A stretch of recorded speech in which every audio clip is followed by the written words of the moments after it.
What happened in practice for the Abu Dhabi Grand Prix? Okay, let's talk about FP1 then, shall we? Rookies being used left, right and centre. It's quite clear that the teams get to the end of the season when there's, I guess not much to play for. Kind of a normal track, one that's good for testing anyway, because it's got a lot of different types of corners, and they throw all their young drivers in at the last minute, and that's exactly what happened. But there were some very impressive drivers, particularly Drugovic. I mean, we say not much to play for.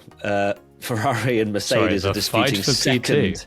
Well, yeah, that is 10 million, apparently, which is a lot of money, even for Formula One teams like this. They both want to win that fight. But yeah, it was very interesting, wasn't it, to watch the drivers go around. And if anything, it was strange that some of the more experienced drivers, well, more experienced than being a rookie, were the ones that were getting involved one way or another with blocking. We had Lance Stroll at one point blocking Isaac Hadjar and just literally sitting on the racing line going into the hairpin as Lance Stroll does. Carlos Sainz was getting lots of just quite mean comments, actually, a lot of sass about Carlos. Oscar Piastri saying, Carlos, on the racing line again, basically just saying that it always happens, and very sassy. And George Russell as well.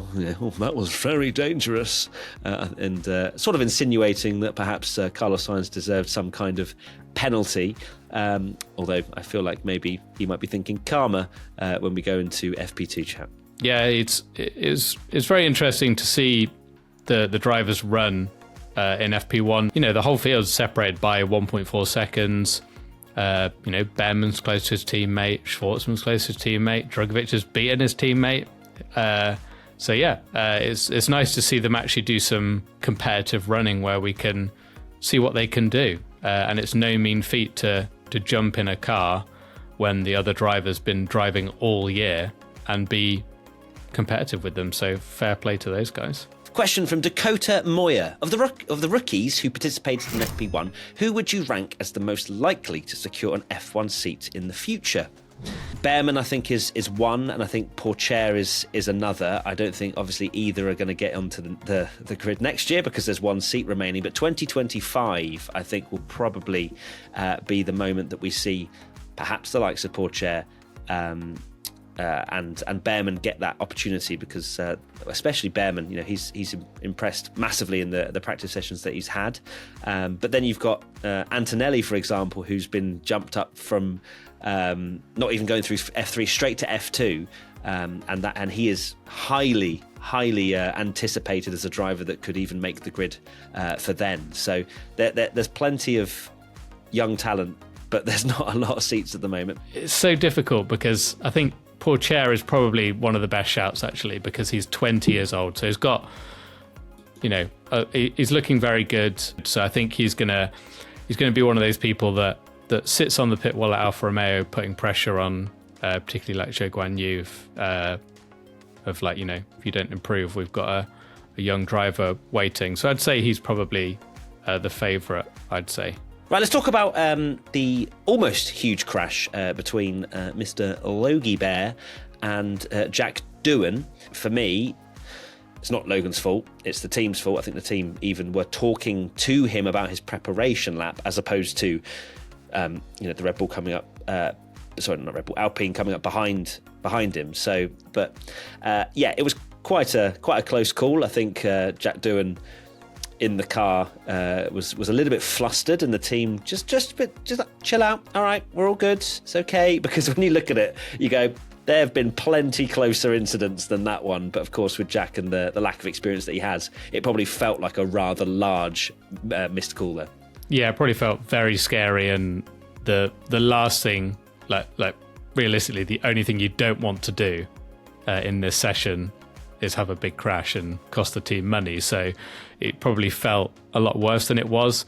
But I totally agree with the whole Logan thing. The reality is modern Formula One, while they of course have mirrors, they don't have a big, circuit map like we do in video games that tell you where every single car is all the time. And they rely so much now on their engineers constantly feeding information about who's behind them, how quick they're coming up behind them. And it is weird because you look at it on TV and you go, that's Logan Sargeant's fault. But the it's the teams now that have to relay that information to drivers, and that is always the case with blocking now. Let's go to free practice 2 then.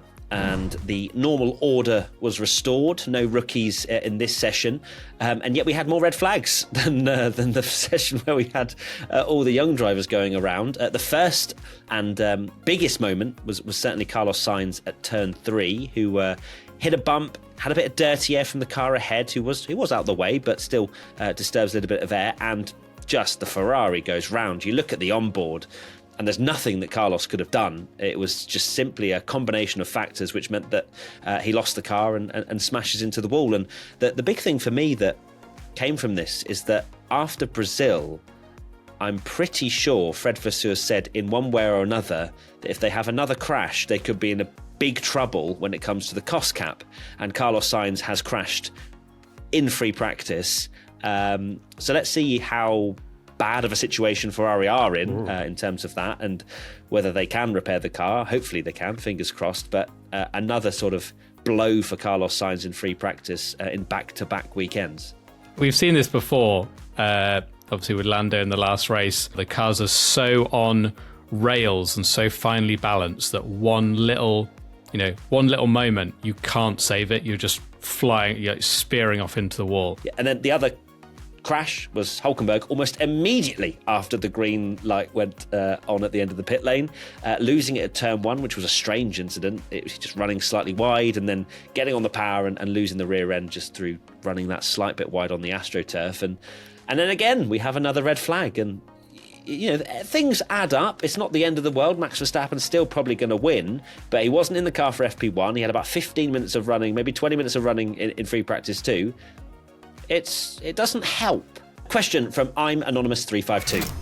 AlphaTauri is showing some good pace. Do you think it'll be enough to catch Williams in the championship? My very quick answer to that is they don't look particularly special at all. What do you think, Tommy? They're looking good. Like they're looking good, better than Williams. But I think they needed to score in that last race. I think the gap is too big. They'd need a big old score in the final race to catch Williams in the championship in essentially the final race. But Alfa Romeo, 4th and 7th at the end of free practice 2. Bottas putting in an absolute corker of a lap, only a couple of tenths behind Charles Leclerc's fastest time. No, I haven't mentioned it, but I thought I would, that Charles Leclerc topped FP2. But Lando Norris very much there as well, so we will see how that one unfolds. Leclerc, Norris and Verstappen, essentially 2 tenths apart. If that's the result in qualifying, yes, please, that'd be a good race. I saw the performance graphic where it was like comparing from obviously the start of the season to Brazil, and the graphic was suggesting that Ferrari are 8 thousandths of a second behind, or maybe it was 800ths, either or, less than a tenth behind Red Bull in terms of car performance and pace. I don't believe that. Maybe over 1 lap pace, sure, but I mean it depends what it's being measured. I guess that's what it is. It's over 1 lap, which I would argue that the Ferraris are very good over 1 lap. Like it's the races that's let them down this year. Was it last year Leclerc actually?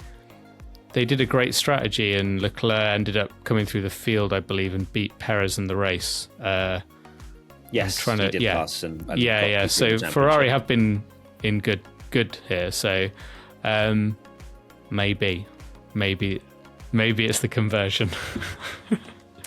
Maybe. A question from P1 Patreon member James BWFC22. The recent layout changes have helped slightly, but what more needs to change on the circuit to make it worthy of being the final race? So what they need to do is to look at what Brazil looks like as a track and create it. So then we get back-to-back Brazils. Sepang, sure, but still slightly below Brazil in terms of that. Look, they've made changes. I'm not going to slander them because they have made changes that we've asked for. That chicane in the first sector, gone. We've got less aggressive 90-degree corners.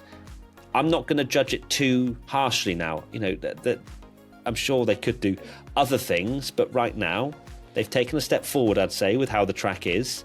Let's see how the racing is, because we need a few more years of examples here and of evidence of whether or not this track is better for the changes it made. But for me, I think it is, and I'm not going to slander it too much until we've had a couple more years, which we're definitely going to get. Abu Dhabi is going to be on the calendar till 2100, so we're going to get plenty of evidence of that. This is the thing, like the 2021, the race wasn't that good, and people would argue still wasn't good what happened at the end, but obviously there was entertainment at the end, but that was because of a safety car.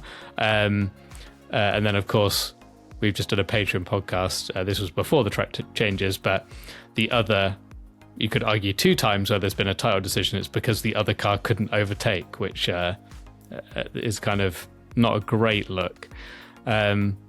It's certainly been made better, though, hasn't it, the circuit? And that is it. That is a rather long chat about Friday practice, the final Friday of the year. And yes, it should be quite interesting with the lack of running that we've seen in free practice 2. Should make for hopefully another exciting qualifying at the very least. We'll be live on Twitch tomorrow for that. And of course, live for the final race of the year on Sunday as well. Tommy, what are your final thoughts? Final thoughts are that I really hope that the form that we're seeing is true between Ferrari, McLaren and Red Bull, and we get another banging qualifying session, and then the race actually delivers as well, because this season really does need to go out on a bang. I think how it's certainly been. Does. I believe it. I think Red Bull are a little bit on the back foot when it comes to at least 1 lap pace. I'm sure they'll be very quick in the race, as always. But yeah, we'll have to wait and see. Thank you, everybody, for watching and listening. We'll see you very soon for another chat, P1 podcast, whatever you call it. I don't know anymore. Bye. Bye. Adios. Lots of love. Ta-ra. Bye-bye.